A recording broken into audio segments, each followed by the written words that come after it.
बाबा तेरी नजर में रहे।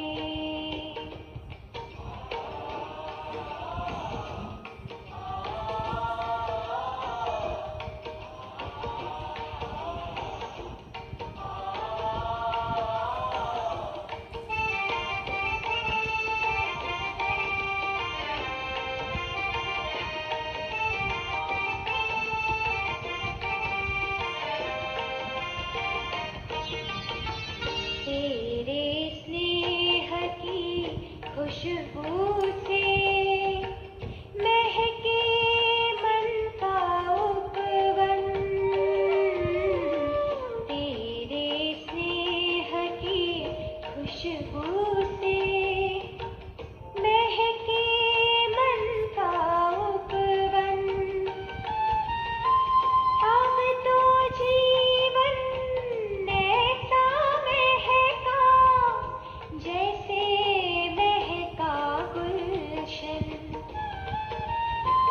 अब तो जीवन ऐसा महका जैसे महका गुलशन।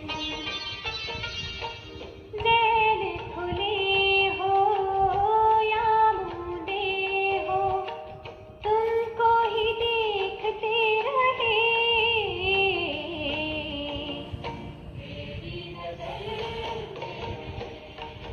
ओ बाबा तेरी नजर में रहे।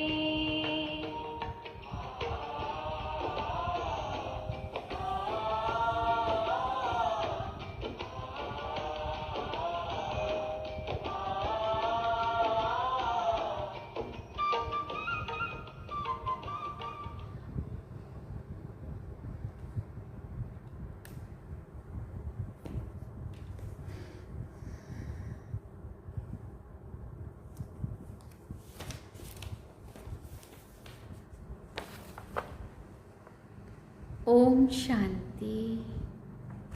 बाबा गुड मॉर्निंग। आज बाबा के 25 अक्टूबर 2024 के महावाक्य हैं।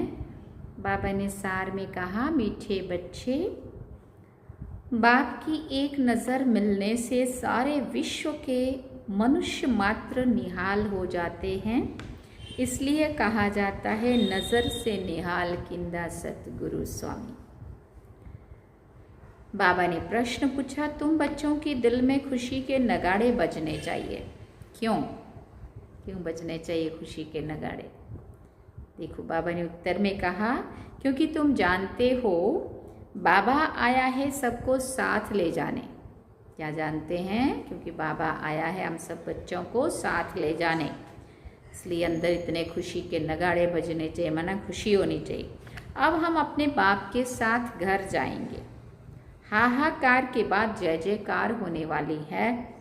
बाप की एक नज़र से सारे विश्व को मुक्ति, जीवन मुक्ति का वर्षा मिलने वाला है। सारी विश्व निहाल हो जाएगी। ओम शांति। रूहानी शिव बाबा बैठ अपने रूहानी बच्चों को समझाते हैं, ये तो जानते हो कि तीसरा नेत्र भी होता है। बाप जानते हैं सारी दुनिया की जो भी आत्माएं हैं सबको मैं वर्षा देने आया हूँ। बाप के दिल में तो वर्षा ही याद आएगा ना। लौकिक बाप के भी दिल में वर्षा ही याद होगा। बच्चों को वर्षा देंगे, बच्चा नहीं होता है तो मूंझते हैं किसको देवे, फिर अडॉप्ट कर लेते। यहाँ तो बाप बैठे हैं, इनकी तो सारे दुनिया की जो भी आत्माएं हैं सब तरफ नज़र है, जानते हैं सबको मुझे वर्षा देना है। भले बैठे यहाँ हैं परंतु नज़र सारे विश्व पर और सारे विश्व के मनुष्य मात्र पर है, क्योंकि सारे विश्व को ही निहाल करना होता है। बाप समझाते हैं, ये है पुरुषोत्तम संगम युग। तुम जानते हो बाबा आया हुआ है सबको शांति धाम सुख धाम ले जाने। सब निहाल हो जाने वाले हैं। ड्रामा के प्लान अनुसार कल्प कल्प निहाल हो जाएंगे। बाप सब बच्चों को याद करते हैं। नज़र तो जाती है ना, सब नहीं पढ़ेंगे। ड्रामा प्लान अनुसार सबको वापस जाना है, क्योंकि नाटक पूरा होता है। थोड़ा आगे चलेंगे तो खुद भी समझ जाएंगे कि अब विनाश होता है, अब नई दुनिया की स्थापना होनी है, क्योंकि आत्मा तो फिर भी चैतन्य है ना। तो बुद्धि में आ जाएगा बाप आया हुआ है, पैराडाइज स्थापन होगा और हम शांति धाम में चले जाएंगे। सबकी गति होगी ना, बाकी तुम्हारी सदगति होगी। बाकी सब जाएंगे और तुम सदगति में जाएंगे, माना सबकी गति होगी, माना मुक्ति धाम जाएंगे, और तुम्हारी सदगति होगी, माना अच्छी गति, माना तुम देवता बन के सतयुग में आएंगे।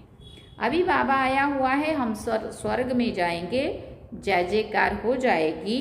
अभी तो बहुत हाहाकार है, कहाँ अकाल पड़ रहा है, कहाँ लड़ाई चल रही है, कहाँ भूकंप होते हैं, हजारों मरते रहते हैं। मौत तो बाबा ने कहा होना ही है। सतयुग में तो ये बातें होती नहीं है। बाबा जानते हैं अब मैं जाता हूँ, फिर सारे विश्व में जय जयकार हो जाएगी। मैं भारत में ही आऊँगा, सारे विश्व में भारत जैसा एक गांव है, भारत एक गांव जितना है सारे विश्व में। बाबा के लिए तो गांव ही ठहरा, बहुत थोड़े मनुष्य होंगे। सतयुग में सारी विश्व जैसे एक छोटा गांव था। अभी तो कितनी वृद्धि हो गई है। बाप की बुद्धि में तो सब है ना। अब इस शरीर द्वारा बच्चों को समझा रहे हैं, तुम्हारा पुरुषार्थ वही चलता है जो कल्प कल्प चलता है। बाप भी कल्प वृक्ष का बीज रूप है। ये है कॉर्पोरियल झाड़, ऊपर में है इनकॉर्पोरियल झाड़। तुम जानते हो ये कैसे बना हुआ है। ये समझ और कोई भी मनुष्य में नहीं है। बेसमझ और समझदारों का फर्क देखो। कहाँ समझदार स्वर्ग में राज्य करते थे, उनको कहा जाता है सचखंड, हेवन। अभी तुम बच्चों को अंदर में बड़ी खुशी होनी चाहिए। बाबा आया हुआ है, ये पुरानी दुनिया तो ज़रूर बदलेगी। जितना जितना जो पुरुषार्थ करेंगे उतना पद पाएंगे। बाप तो पढ़ा रहे हैं, ये तुम्हारी स्कूल तो बहुत वृद्धि को पाती रहेगी। बहुत हो जाएंगे, सबका स्कूल इकट्ठा थोड़ी होगा। हाँ, इतने रहेंगे कहाँ। तुम बच्चों को याद है अभी हम जाते हैं सुख धाम। जैसे कोई भी विलायत में जाते हैं तो 8-10 वर्ष जाकर रहते हैं ना, फिर आते हैं भारत में। हाँ, भारत तो गरीब है, विलायत वालों को यहाँ सुख नहीं आएगा। वैसे तुम बच्चों को भी यहाँ सुख नहीं है। तुम जानते हो हम बहुत ऊंची पढ़ाई पढ़ रहे हैं, जिससे हम स्वर्ग के मालिक देवता बनते हैं। वहाँ कितने सुख होंगे, उस सुख को सभी याद करते हैं। ये गांव तो याद नहीं आ सकता। ये गांव माना कलयुग को कह रहे हैं बाबा। ये कलयुग तो याद भी आ नहीं सकता, इसमें तो अथाह दुख है। इस रावण राज्य पतित दुनिया में आज अपरम अपार दुख है, कल फिर अपरम अपार सुख होंगे। हम योग बल से अथाह सुख वाली दुनिया स्थापन कर रहे हैं। ये राजयोग है ना। बाप खुद कहते हैं मैं तुमको राजाओं का राजा बनाता हूँ, तो ऐसा बनाने वाले टीचर को याद करना चाहिए ना। टीचर बिगर बैरिस्टर, इंजीनियर आदि थोड़ी बन सकते हैं। ये फिर है नई बात। आत्माओं को योग लगाना है परम आत्मा बाप के साथ, जिससे ही बहुत समय अलग रहे हैं। बहुकाल क्या, वो भी बाप आपे ही समझाते रहते हैं। मनुष्य तो लाखों वर्ष आयु कह देते हैं, बाप कहते हैं नहीं, ये तो हर 5000 वर्ष के बाद तुम जो पहले पहले बिछुड़े हो वही आकर बाप से मिलते हो। तुमको ही पुरुषार्थ करना है। मीठे मीठे बच्चों को कोई तकलीफ नहीं देते हैं, सिर्फ कहते हैं अपने को आत्मा समझो। जीव आत्मा है ना, आत्मा अविनाशी है, जीव विनाशी है। आत्मा एक शरीर छोड़ दूसरा लेती है। आत्मा कभी भी पुरानी नहीं होती है। वंडर है ना। पढ़ाने वाला भी वंडरफुल और पढ़ाई भी वंडरफुल है ना। पढ़ाई वंडरफुल, पढ़ाने वाला भी वंडरफुल। किसको भी याद नहीं, भूल जाती है। आगे जन्म में क्या पढ़ते थे, किसको याद है क्या? इस जन्म में तुम पढ़ते हो, रिजल्ट नई दुनिया में मिलती है। ये सिर्फ तुम बच्चों को पता है। ये याद रहना चाहिए। अभी ये पुरुषोत्तम संगम युग है, हम नई दुनिया में जाने वाले हैं। ये याद रहे तो भी तुमको बाप की याद रहेगी। याद के लिए बाप अनेक उपाय बताते हैं। बाप भी है, टीचर भी है, सतगुरु भी है। तीनों रूप में याद करो। कितनी युक्तियां दे रहे हैं याद करने की, परंतु क्या होता है, माया भुला देती है। फिर बाबा ने कहा, बाप जो नई दुनिया स्थापन करते हैं, बाप ने ही बताया है ये पुरुषोत्तम संगम युग है। ये याद करो, फिर भी याद क्यों नहीं कर सकते हो? युक्तियां बतलाते हैं याद की। फिर बाबा ने कहा, फिर साथ साथ कहते भी हैं माया बड़ी दुस्तर है, घड़ी घड़ी तुमको भुलाएगी और देह अभिमानी बना देगी। इसलिए जितना हो सके याद करते रहो। उठते बैठते चलते फिरते देह के बदले अपने को देही समझो। यह है मेहनत। नॉलेज तो बहुत सहज है। सब बच्चे कहते हैं याद ठहरती नहीं है। तुम बाप को याद करते हो, माया फिर अपनी तरफ खींच लेती है। इस पर ही ये खेल बना हुआ है। ये भी तुम समझते हो, हमारा बुद्धि योग जो बाप के साथ और पढ़ाई के सब्जेक्ट में होना चाहिए वो नहीं है, भूल जाते हैं। परंतु तुम्हें भूलना नहीं चाहिए, बाबा कहते हैं। वास्तव में इन चित्रों की भी दरकार नहीं है, परंतु पढ़ाने समय कुछ तो आगे चाहिए ना। कितने चित्र बनते रहते हैं। पांडव गवर्नमेंट के प्लान देखो कैसे हैं, उस गवर्नमेंट के भी प्लान होते हैं। तुम समझते हो नई दुनिया में सिर्फ भारत ही था, बहुत छोटा था। सारा भारत विश्व का मालिक था। एवरीथिंग न्यू होती है। दुनिया तो एक ही है, एक्टर्स भी वही है। चक्र फिरता रहता है। तुम गिनती करेंगे, इतने सेकंड, इतने घंटे, दिन, वर्ष पूरे हुए, फिर चक्र फिरता रहेगा। आजकल करते करते 5000 वर्ष पूरे हो गए हैं। हर सब सीन सीनरी खेल पाल होते जाते हैं। कितना बड़ा बेहद का झाड़ है। झाड़ के पत्ते तो गिनती नहीं कर सकते। हाँ, ये झाड़ है, इनका फाउंडेशन देवी देवता धर्म है। फिर ये 3 ट्यूब्स मुख्य निकले हुए, 3 धर्म। बाबा ने कहा बाकी झाड़ के पत्ते तो कितने ढेर हैं, कोई की ताकत नहीं जो गिनती कर सके। इस समय सब धर्मों के झाड़ वृद्धि को पा चुके हैं। ये बेहद का बड़ा झाड़ है। ये सब धर्म फिर नहीं रहेंगे। अभी सारा झाड़ खड़ा है, बाकी फाउंडेशन है नहीं। बनेन ट्री का मिसाल बिल्कुल एक्यूरेट है। ये एक ही वंडरफुल झाड़ है। बाप ने दृष्टांत भी ड्रामा में ये रखा है समझाने के लिए। फाउंडेशन है नहीं, तो ये समझ की बात है। बाप ने तुमको कितना समझदार बनाया है। अभी देवता धर्म का फाउंडेशन है ही नहीं, बाकी कुछ निशानियां हैं। आटे में नमक थोड़ी बहुत, प्राय ये निशानियां बाकी रही हैं। तो बच्चों की बुद्धि में ये सारा ज्ञान आना चाहिए। बाप की भी बुद्धि में नॉलेज है ना, तुमको भी सारा नॉलेज देकर आप समान बना रहे हैं। बाप बीज रूप है और ये उल्टा झाड़ है। ये बड़ा बेहद का ड्रामा है। अभी तुम्हारी बुद्धि ऊपर चली गई है। तुमने बाप को और रचना को जान लिया है। भले शास्त्रों में है ऋषि मुनि कैसे जानेंगे। एक भी ना जानता हो तो परंपरा चले। बाबा कहते दरकार ही नहीं है। जबकि सदगति हो जाती है, बीच में कोई भी वापस नहीं जा सकता। नाटक पूरा हो तब तक सब एक्टर्स यहाँ होने हैं। जब तक बाप यहाँ है, जब वहाँ बिल्कुल खाली हो जाएंगे तब तो शिव बाबा की बारात जाएगी। पहले से तो जाकर नहीं बैठेंगे ना। तो बाप सारी नॉलेज बैठ देते हैं। ये वर्ड का चक्र कैसे रिपीट होता है। सतयुग, त्रेता, द्वापर, कलयुग, फिर संगम होता है। गायन है, परंतु संगम युग कब होता है ये किसी को भी पता नहीं है। तुम बच्चे समझ गए हो 4 युग हैं। ये है लीप युग। इनको मिड गेट कहा जाता है। श्री कृष्ण को भी मिड गेट दिखाते हैं। तो ये है नॉलेज। नॉलेज को मोड़ तोड़ कर भक्ति में क्या बना दिया है। ज्ञान का सारा सूत ही मुंझा हुआ है। उनको समझाने वाला तो एक ही बाप है। प्राचीन राजयोग सिखलाने के लिए विलायत में जाते हैं। वो तो है, ये है ना प्राचीन अर्थात पहला, पुराना। तो बाबा ने कहा सहज राजयोग सिखलाने तो बाप आए हैं। कितना अटेंशन रहता है। तुम भी अटेंशन रखते हो कि स्वर्ग स्थापन हो जाए।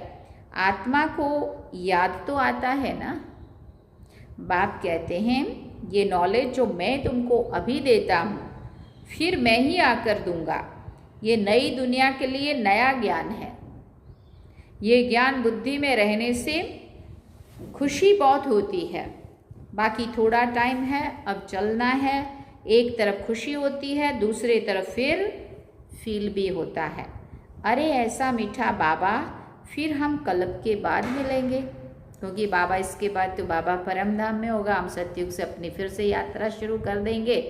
जन्म मरण के चक्कर में आते आते फिर कलयुग तक पहुँचेंगे, फिर संगम युग, फिर लास्ट में फिर बाबा आएगा। तो कितना समय के लिए फिर बाबा से हम दूर होंगे। इसलिए बाबा कहते हैं